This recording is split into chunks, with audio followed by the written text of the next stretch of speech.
Theology in 3 minutes. Topic: the comprehension argument. The comprehension argument isn't a formal or named proof for the existence of any god or gods. Instead, it asks a simple question. Can humans truly grasp everything about reality, or might there be realms forever beyond our comprehension? Isn't it at least possible that there may be a greater existence beyond our own, rather limited one? The roots of this argument stretch back to the earliest forms of scientific and religious thinking. Humans have always sought to better understand the world around them.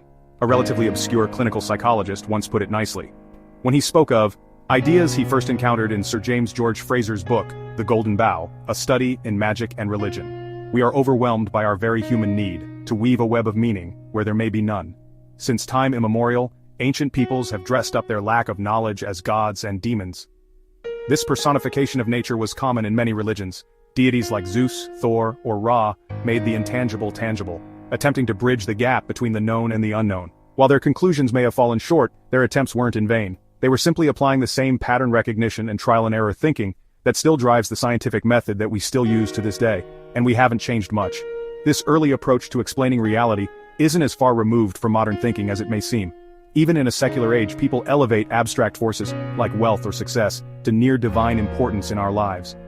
This isn't meant to dismiss all religion as mere superstition. Instead, it illustrates the drive that humanity has for likening the unknown to something known in order to better understand and grapple with it.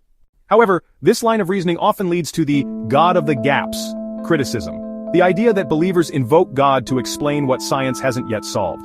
This often ignores the possibility that science itself may have limits. Believing in the future humans of the gaps, figuring everything out eventually, is the exact same fallacy of assumptions that they accuse the believers of engaging in. Other theists note that their faith doesn't rest on ignorance. Discovering the mechanics of the universe doesn't negate the possibility of a creator, just as knowing how a clock works doesn't disprove the existence of a clockmaker.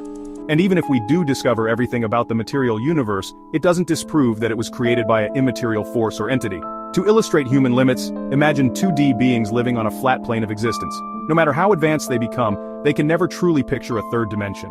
A 3D object passing through their world would appear only as a flat, changing shape. They could theorize, maybe even measure it, but never fully grasp the reality above them.